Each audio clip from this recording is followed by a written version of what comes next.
Hey guys! This is Cartoon Recapped. Today we'll show you a 2017 family fantasy anime called Mary and the Witch's Flower. Be aware of heavy spoilers. Sit back and enjoy the show. Mary Smith moves into the northern English country estate of her great-aunt Charlotte. The bored, friendless girl unsuccessfully tries making herself useful through chores. A local boy named Peter teases her for her clumsiness and wild red hair. Tib and Gib, Peter's cats, lead Mary to some mysterious glowing flowers. The gardener Zebedee identifies the flowers as fly-by-night. Legend has it that witches covet the flower for its magical power. The next day, Gib disappears. Tib leads Mary to a broomstick, but she accidentally bursts a fly-by-night bulb on it. The bulb releases magical power, making the broomstick come to life and enabling Mary to ride it like a witch. The little broomstick whisks Mary away to a complex of buildings in the clouds, known as Endor College for witches. Headmistress Madam Mumblechook assumes Mary is a new pupil with Tib as her familiar, and takes her on a tour of the college. She introduces Mary to Doctor Dee, the college's renowned chemistry teacher. Mary finds herself able to perform advanced spells such as invisibility. Madam and Dee become convinced that Mary is a prodigy because of her performance as well as her red hair, which is a distinguishing feature among the best witches. Mary admits that her magical ability comes from fly-by-night, and that Tib belongs to Peter.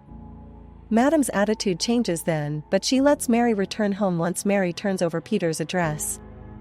That night, Madam sends a message to Mary, informing that she's kidnapped Peter, and demands that Mary bring the fly-by-night bulbs to her. She and Tib quickly fly back to Endor with the bulbs, but Madam and Dee imprison her in their transformation laboratory. Mary finds Peter locked in with her, and discovers that Dee has been experimenting on animals, including Gib, transforming them into fantastic creatures.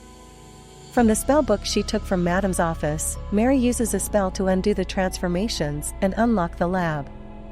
They try escaping on the little broomstick, but Peter is recaptured. The little broomstick takes Mary to an isolated cottage on a tiny island that seems to be alive. Inside the cottage, Mary finds notes on spells and a mirror that Charlotte uses to contact her. Through visions, Charlotte reveals that the cottage was her old home, and she used to be a red-haired pupil who excelled at Endor. One day Charlotte found fly-by-night on the campus, leading Madam and Dee to obsessively use the flower to transform all humans into witches. When their experiments failed, Charlotte escaped Endor, taking the flower with her. Charlotte begs Mary to use her last bulbs to return home, but Mary vows to rescue Peter. Mary returns to Endor and finds Madam and Dee trying to transform Peter into a warlock. The experiment fails again, trapping Peter within a gelatinous monster. Mary gets the spellbook to Peter, and he uses it to undo the failed experiment and Madam and Dee's research. Mary and Peter fly home, with her throwing away her last bulb and saying she does not need magic. Thanks for watching. Hope you all enjoyed, and don't forget to subscribe to our channel.